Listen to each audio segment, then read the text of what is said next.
I already guessed your wife. So I mean, it's not a long. It's not 100 people. I ain't even talking about that anymore. Corey, if y'all for our YouTube watchers, Corey gets a drink of water every time I power up. I think it's his uncomfortable reaction mechanism. Because you're like, man, look at this dude over here, charging up. Also, too, I gotta drink when I can. I talk so much. Oh man. Okay, on to the fitness section. Let's go. First fitness question. You ready? Yeah. Oh yeah, we gotta talk about this on the phone. All right, go in general. Okay. Yeah, we talk a lot, y'all. Yeah. So am I supposed to read? These are your bullet points, those dashes. Yeah. Okay. The question is the circle. Right. All right. So what are steps for prioritizing recovery? All right. I mean, okay. This one is, so there's a multifaceted answer, right? So we'll start by defining recovery is the off period after you've worked out that you use to, I mean, I don't want to say, you're not supposed to use the word in the definition, but I'm going to. Is the whose rule is right, that? I learned that in school. Is that not an actual thing? Maybe that was just a teacher being a person that they shouldn't have been.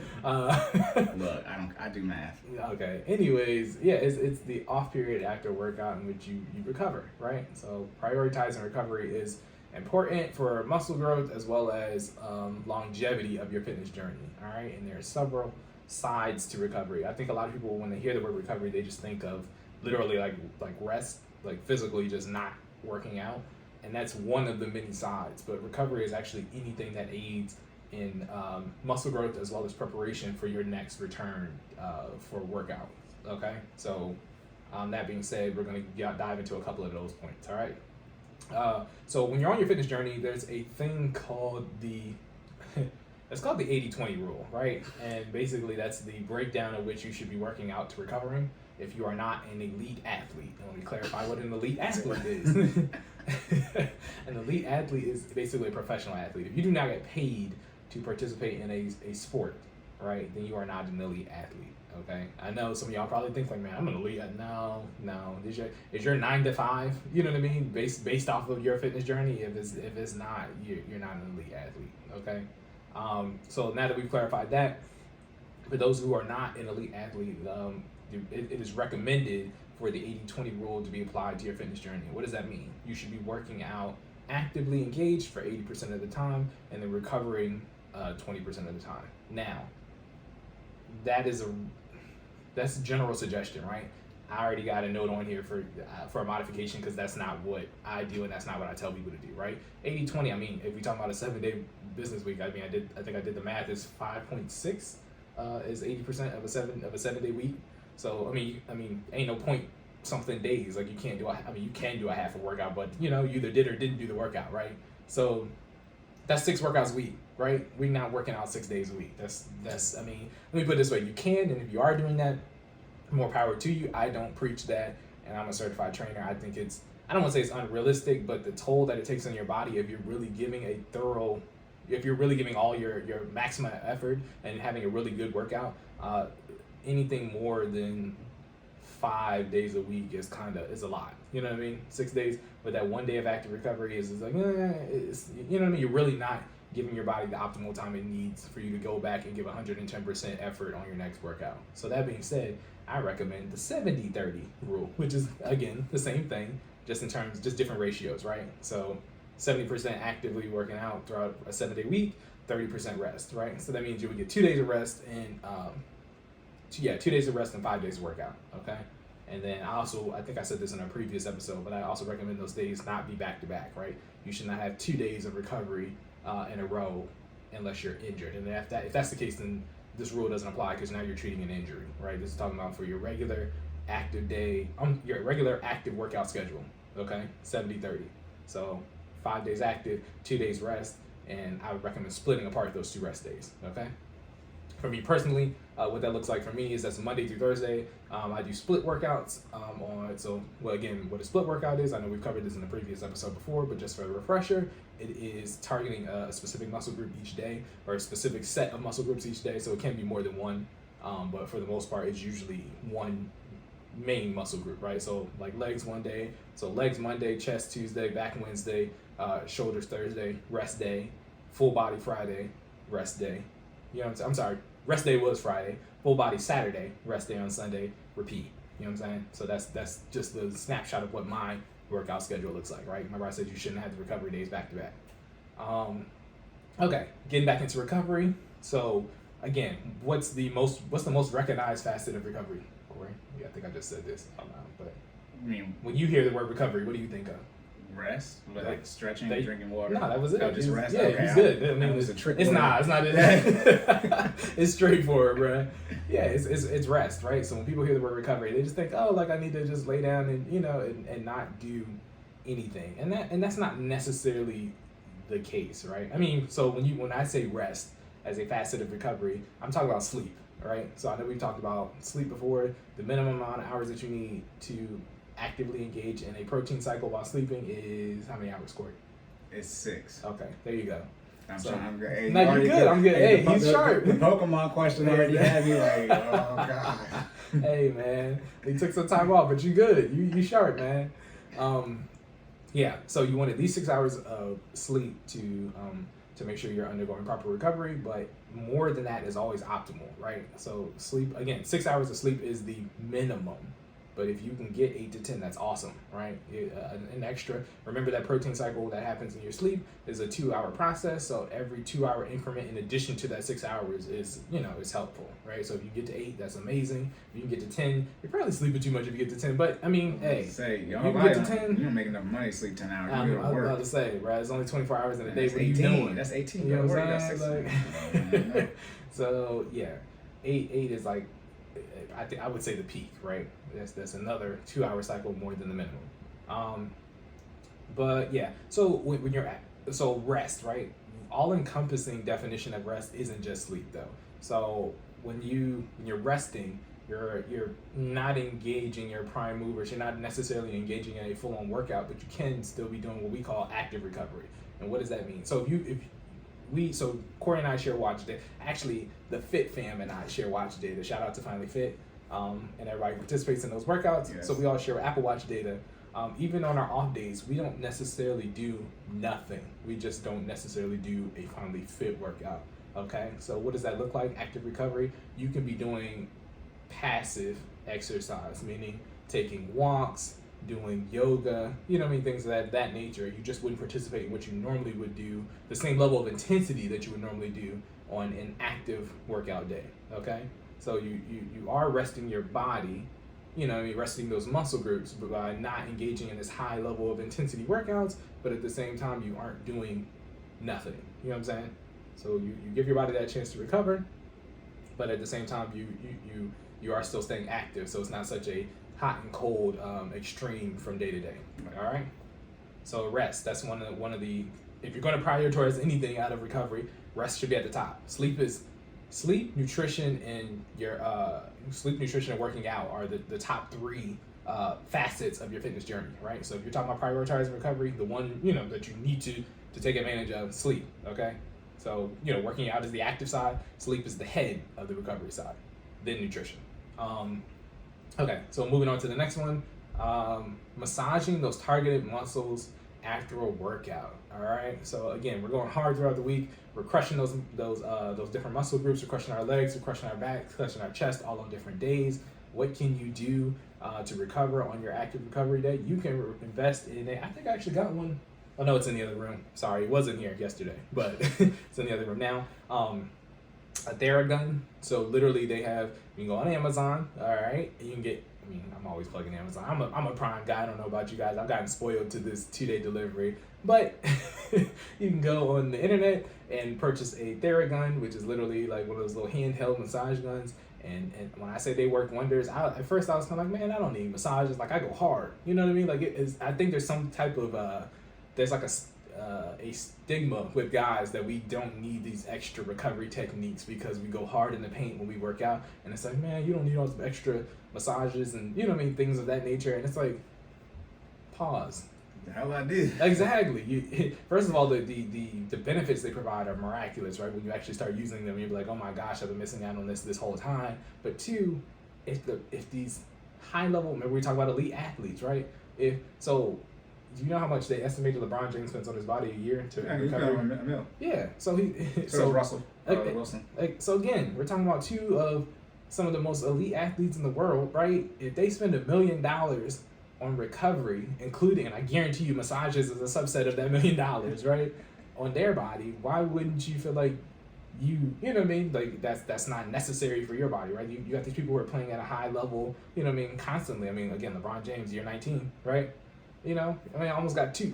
Stupid. Hey, he almost got 2 decades in the game at this. You know, you say again, spending $1 million on his recovery. Now, you don't have $1 million, but you do have, you know, if you're budgeting correctly, you do have a couple dollars to get you a Theragun. All right, you might not be able to get a whole masseuse team. You know what I mean? But it's. Did you say you don't have $1 million?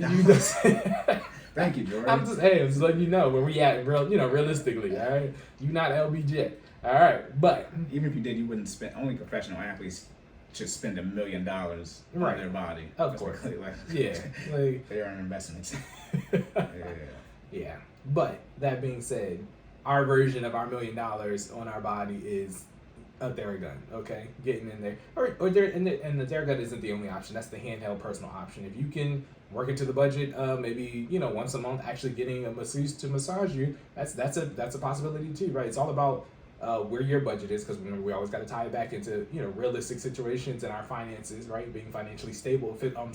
And wealth conscious. There we go. Being wealth conscious. All right. So you never want to overspend on recovery. However, if you can work it into your budget to appropriately do so, then do so. How much is it for their depends on which brand. The one we got, I think, was $80, but it comes with 6 different attachments. It's a one-time purchase. There's no. What's the cheapest one you seen? I think I seen one for $50. That's the same price. Yeah. Yeah, you gotta get on a budget. Yeah. No, realistically, but it's you don't work out enough to drop. I mean, that's true. We talked about. Okay, we had that episode. Yeah. For people who don't know, you're supposed to work out at 100. I mean, the minimum requirement is 150 minutes a week. That's 30 minutes of cardio 5 days a week. I mean, it matches up with our 70-30 rule, right? So I forget the episode we were talking about the stuff, the equipment, things you can buy. Right. The Theragun is definitely after you've been working out for a certain amount of time, so that you can at least make sure you've been working out. Don't just spend money and then you don't work out, and then don't do that. Some of y'all walking talking about you need a Theragun. Don't get a Theragun if you're outside walking 30 minutes a day. I mean, look, let me not be rude, because walking people can be sore too, right? No, don't get a Theragun if you do not get a Theragun if you're outside walking 30 minutes a day. But we already got yelled at earlier in the air, so I'm just. I don't care. I'm just saying, look at it. This is our show. So I almost said something bad too on this episode. Now I'm actually start saying something that I get picked on. If we're gonna get called out, I'm just gonna say everything so you can deal with it. Yeah, but you're talking about the pricing of it though, and the benefits of it. Yes. So it's definitely, with respect to the budget, and as your financial journey has you battling with respect to the budget, if you can get a Theragun or incorporate some form of massage therapy for those targeted muscle groups, I would highly recommend it. It does work wonders. We do, again, at FinallyFit, we incorporate a lot of strength training. We're now at the point where we're using dumbbells on a consistent basis in addition to body weight. Those muscles get sore, y'all. So I go in with the Theragun. It does wonders for the shoulders, the lats, you know what I mean, chest, all that good stuff. All right, quads in particular, because we do a lot of leg stuff. So yeah, definitely get in on that. All right. I just started thinking about the butt naked sex on vacation. Yeah. So they got an issue with that. Look, you see, this is see, Jordan, he was brave enough to bring it up. I was gonna not address it, but it's like, why you being weird to me? What you want to talk about? Fix the plate. Shut up. Anyways, I'm gonna have to listen to it. I'm gonna have to listen to it again. Now you gotta go back because I'm the mean one. You talk the most, so it's definitely. That's why I'm like, why you want to tell me? So like, you must have said something because I didn't say anything. It must be because I think somebody just in their bag when they was listening to it. I'll be honest with you. But anyways, I said they should both fix the plate. That's why I'm confused. I said the same thing. I said I fixed the plate for my wife. So see, now I'm breaking etiquette whole time. Anyways, bro. we talk about we got. Bro, Jordan said he fixed his wife a plate. I'm done. Stupid. I hope. Look, this person's obviously close to Jordan. Because Hey, all right, hold on. The lie. All right, so you got the Theragun and how much it benefits you. Okay, we're gonna Right. get away There from we the go. butt naked booty. But For those who don't know what we talk about, listen to that episode. Hey, spit in the butt. Hey, Hey, y'all lucky we won't chop that up because then we have to get canceled. 'Cause that should be man. too vulgar. Hey. But yeah, okay. Is that the last one? No. So we got two more. Okay. Yeah. So we're gonna talk about so nutrition. Nutrition is a huge part of recovery, right? When we're talking about recovery, what do we what I tell you guys to eat, Cory, for the Fit Fam? What do you tell us to eat? Yeah, what is the primary? Let me be very clear. What is the primary macronutrient I encourage you? I gotta Let me put it this way. It's The answer- protein. Okay, But don't do that. You said don't use the words. I got an A in biology freshman year of high school. Took it freshman year of college. Boy, it was struggling. I passed, but I'm a computer science major. Hey man. You started doing all right. It's the Look, macros is carbs, proteins, and fats. Look, you only got 3 answers. All right. So Okay. Can you run off the 7 tax brackets? For No, Mac? don't Okay. need that. Nah, All we right, good. all We right, straight. I okay. know which one I'm in, and that's what I meant. Oh gosh. All right. Bring it back. Nutrition. You need to make sure you eat an appropriate diet. All right. For recovery, again, prioritize protein. Protein is what allows so when you're working out, again, you're ripping those muscles.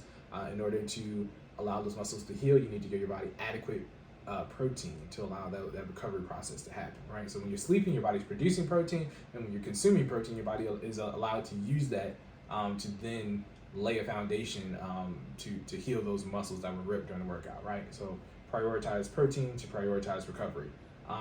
But also, again, with respect to that 70-30 rule, if you are on your 30 and you're prioritizing recovery, you don't necessarily, I guess what I'm saying is you're on your 70, if you're doing what you're supposed to be, you should be on some type of formal caloric management, right? You should be eating certain things. On your 30, it's okay to kind of slide outside of whatever that structure is just for those 2 days, right? That doesn't mean go crazy. When I say slide, that means, if you've been having salads all week, it's okay to have a burger on one of those 2 off days, right? That doesn't mean go to the bar, have 8 Long Islands and some mozzarella sticks, some boneless wings, and a burger to go with a brownie sundae while you're there. You know what I mean? They come back and slide into my DMs and slide into them. It's life mistake. Oh. Go for it. Why you being weird to me? Look, man. All right. So if you haven't noticed what the theme is right now, on those recovery days, you still have to maintain some form of structure. It's just realizing that when you're on your 70%, you're sticking to your caloric management, you're working out consistently, you're hydrating appropriately, you're getting ample amount of rest. On the 30%, you still would like to come as close to that if you can, but if you can't, that's fine, right? I mean, minus the workout, right? You're clearly not working out actively on your 30%, but you are doing passive exercises. You do want to hydrate if you can, but if you do have some juice, it's fine. You do want to still do caloric management, but if you have something that you wouldn't have had on the 70%, that's fine as well. If you're getting 6 hours of sleep right on the dot instead of the 8 hours, that's fine. You see what I'm saying? On your 30%, you're able to slide outside of that structure, but slide being you're still one step within where you should be for the 70%, right? You're not, again, what we mentioned before, where you're eating all types of crazy things and not sleeping at all, or drinking, egregious amounts of alcohol, right? Last but not least, or I'm sorry, 2 more things. Oh, yeah. So you said 2, and I was like, my fault. I missed a bullet. Y'all know we can't do math. We Look, cannot man. read. We can't count. I'm trying to help y'all prioritize recovery. Y'all don't rush me. So I wasn't rushing. I was just getting verification. Hey man. Okay, so let me see. Let me make sure I said it. Self-myofascial release. All right. Okay, aka foam rolling. I was gonna ask you if you knew what that meant, but look, man, it's foam rolling. All right. So again, what does this go into? Stretching, back into the massaging the targeted muscle groups. Foam rolling is a little different because it's more structured and how you apply the pressure and where you're applying it to. But I mean, again, highly recommend it if you're familiar with foam rolling. If not, they have plenty of YouTube videos that you can check out. If you really have questions about foam rolling, feel free to slide in my DMs. I'll walk y'all through some myofascial release. Gosh, foam rolling. I'll walk you through some foam rolling techniques. All right. But yeah, that's important to do, especially if immediately following the workout. It's almost as effective as I know. I tell you guys to stretch all the time. We always do a cool down after our workout. After that cool down, sometimes I grab the foam roller and work on specific parts of my body just to make sure I'm stretching them out thoroughly. just because we're getting older, right? Things start to, they tighten up a little bit more when you finally do calm down and stop working out, right? So the foam roller helps you loosen those up post-workout. Last but not least, heating, icing, and elevating, right? Key things that you've probably been using your entire life, especially if you've been an athlete up until this point, when you want to relieve tension in a muscle, you heat it. When you want to reduce swelling, you apply ice. And when you want to encourage circulation, you elevate. All right, so mix and match those accordingly to however you need to prioritize recovery in your body. Me particularly, I'm usually a heat person because my muscles get tight a lot. So we have heated blankets throughout the house. So I'll apply a heating pad, lay down after a shower, apply the heating pad, and usually elevate it at the same time just to make sure it's circulating while getting that heat going. All right. So those are all different ways that you can prioritize recovery. All right. And I will do the recap at the end of the episode. Okay. You still got, use the next question. This one, that's pretty quick. These ones, because you still got, we went pretty over in the beginning. Oh, no, that's good? Yeah, it's okay. Okay. All right. On to the finance section. Let's go. Oh, wait, my bad. Yes, okay. All right, now. Not that one. That's finance. Oh, no, I was in locked and loaded, you're done. Oh. And now we're on to the finance section. Finance section. You just said not that one. Oh, not that I just said that. Yo. Bruh. Stupid.